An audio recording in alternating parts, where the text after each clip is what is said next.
White House. Venezuela has freed 2 detained Americans. The White House says 2 American detainees have been released by the Venezuelan government. Washington. The Venezuelan government has freed 2 jailed Americans, including an oil executive imprisoned alongside colleagues for more than 4 years, as it seeks to improve relations with the Biden administration amid Russia's war with Ukraine, the White House announced Tuesday night. Gustavo Cardenas was released following a secret weekend visit to Venezuela by senior Biden administration officials, the first White House trip to the county in more than 2 decades. Also freed was Jorge Fernandez, who was arrested last year on what the White House described as spurious charges. These men are fathers who lost precious time with their children and everyone they love, and their families have suffered every day of their absence. President Joe Biden said in a statement. The release came hours after Venezuelan President Nicolas Maduro signaled an interest in improving relations at a time when Russia's invasion of Ukraine has sparked concerns in the United States over rising gas prices. In a televised address, he appeared to indicate he was willing to accede to U.S. demands that he resume negotiations with his opponents as a first building block for any relief from U.S. sanctions that have been punishing the OPEC nation for years. U.S. officials have not detailed any other specific outcomes of the talks, but said the release reflected months of relationship building, particularly involving Roger Carstens, the administration's special presidential envoy for hostage affairs. Carstens made a trip to Venezuela in December that did not immediately result in the release of detainees but that senior administration officials credited with establishing trust and laying the groundwork for Tuesday's outcome. He returned to Venezuela last weekend with other administration officials including Juan Gonzalez, the National Security Council Director for the Western Hemisphere, and Ambassador James Story, who heads the U.S. government's Venezuelan Affairs Unit out of neighboring Colombia.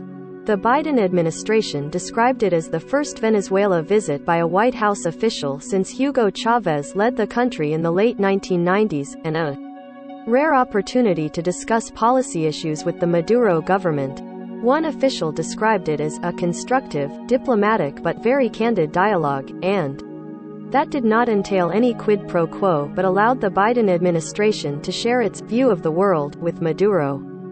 Senior administration officials, speaking to the Associated Press on condition of anonymity under ground rules set by the government, declined to say how Cardenas and Fernandez were selected for release among nearly 10 American detainees held in Venezuela. But they said Carstens pushed hard for the release of all of them, and that the possibility of additional releases remains.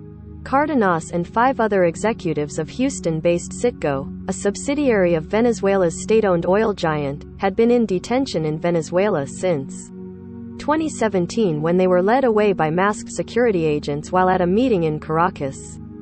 They had been lured to Venezuela in order to attend a meeting at the headquarters of Citgo's parent, state-run oil giant PDVSA. They were sentenced on charges stemming from a never-executed plan to refinance some $4 billion in Citgo bonds by offering a 50% stake in the company as collateral. Prosecutors accused the men of maneuvering to benefit from the proposed deal.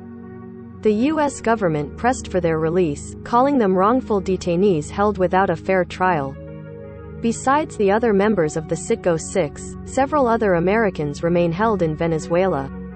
2 former Green Berets, Luke Denman and Aaron Berry, were arrested for their involvement in a confusing plot to overthrow Maduro, and former U.S. Marine Matthew Heath was detained on weapons charges. Fernandez was detained in February 2021 near the border with Colombia after he was found in possession of a drone, whose use is restricted in Venezuela.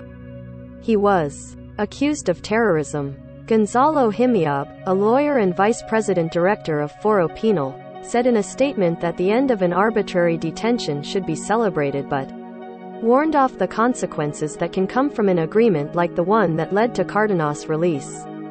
The release of any political prisoner, when it arises from an agreement between political actors, and not from respect for the law, confirms that from the beginning the reasons for the detention were neither legal nor valid, but political and, consequently, arbitrary and contrary to human rights, Himiab said.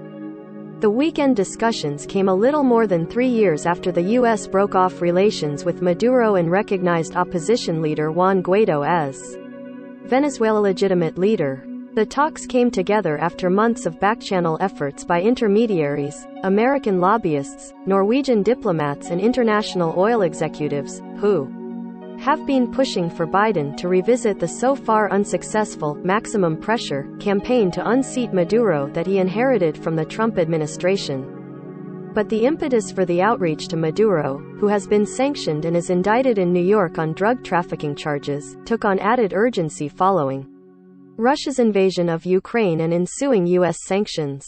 The Ukraine crisis promises to reshuffle global alliances and add to rising gas prices, driving inflation already at a 4-decade high. Powerful Democrats and Republicans alike on Capitol Hill last week began voicing support for a U.S. ban on Russian oil and natural gas imports as the next step to punish Russian President Vladimir Putin for the invasion. Venezuela is Putin's top ally in Latin America and a top oil exporter.